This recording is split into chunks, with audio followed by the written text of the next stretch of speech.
gabi po, bayan. Narito po ako ngayon sa aking sushi bar. Kapiling po ang ating magandang kaibigan sa Facebook na mula po sa DZMM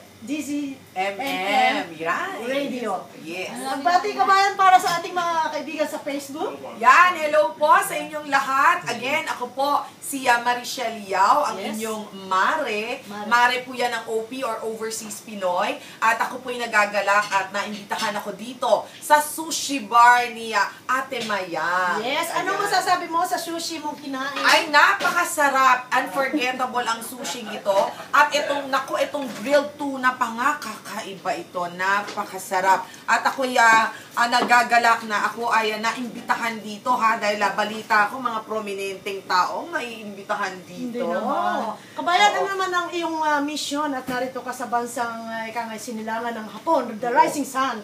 Ano ang iyong mission at ba't narito ka sa aking sushi bar ngayong araw na to?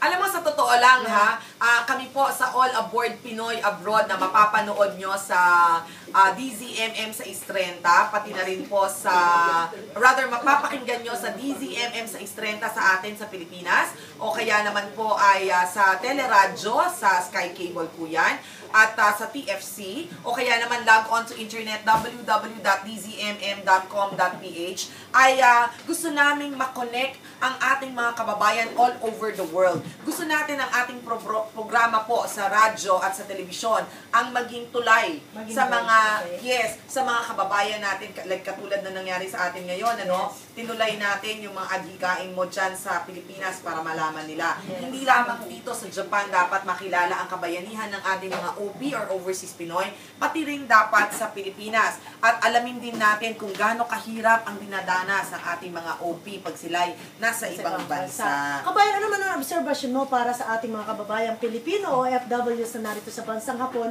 kanina sa Philippine Assistance Group Induction? Anong observation mo para sa ating mga kababayan? Alam mo, nakakatuwa, no? Dahil nga kahit saan tayo mapunta, kahit nasabihin nila na minsan marami tayong mga pangit na karanasan na nangyayari sa buhay natin. Pero nandoon pa rin yung pusong Pilipino na laging nananaig, na laging sinasabi natin, kabayanihan, or parang sa kapit-bisig talaga tayo. Pag nagkakaroon ng sakuna, ang unang tumutulong sa'yo, kapwa Pilipino.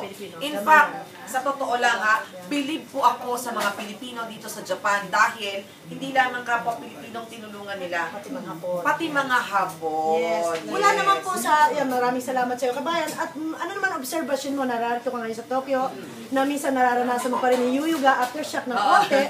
Anong feeling mo? Kasi kami, naranasan namin talaga aftershock araw-araw, maraming beses.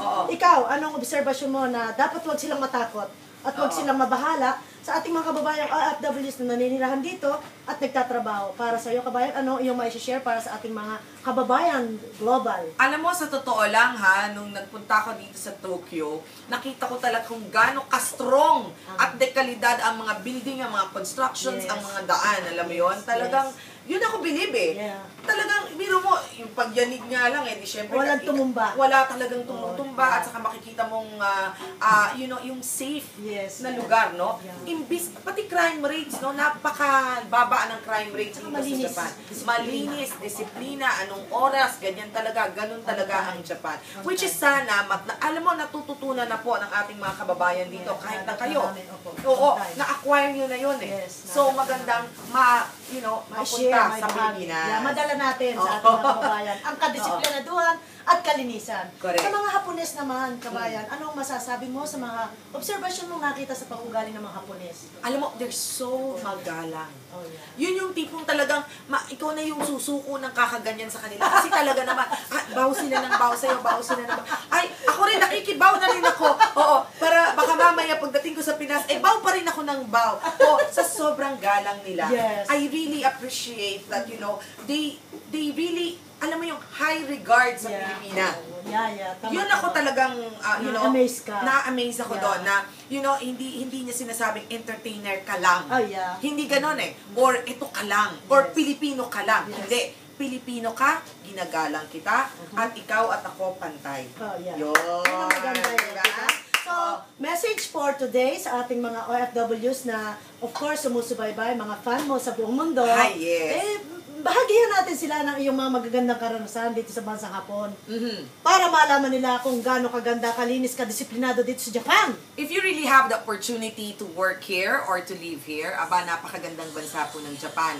At ako po'y nagagalak na nakapunta ako dito sa Japan, sa Tokyo, Japan, and I am very, very sure na babalik ako. Babalik pa rin ako dito. We shall return. Para si mga actor eh. Oo. Babalik pa rin ako para syempre magbigay sa ating mga kababayan dito ng public service. And then again, para po sa mga kaibigan ni Ate Mayang, no, na all over the world, ha? So, all over the world, no? Kayo po'y pwedeng mag-add sa akin sa Facebook. Ang Facebook account ko po is Mare. It's MARESCIEL_Yao@yahoo.com. Ayan, i-add nyo po ako. At kung meron po kayong gustong i-post, no? Gusto nyong sabihin sa akin na nagaganap sa inyong mga community, of course, pwede nyo po akong i-add sa inyong mga chat room. At i-PM nyo po ako kung gusto nyo meron kayong i-announce sa Pilipinas. At maraming salamat po kay Ate Mayang sa opportunity binigay niya sa akin. Maraming salamat sa iyong kabayan. See you in my Facebook. Yeah. Thank you. Great job for our Philcom Japan. Thank you so much. And more power sa iyo. At best regards kay kabayang Alex Santos. Thank you too. Thank you too. Alright. Thank you too. Thank you so much sa aking mga kababayan sa Facebook. See you all. Thank you. Bye-bye. Adios. Au revoir. Saishin.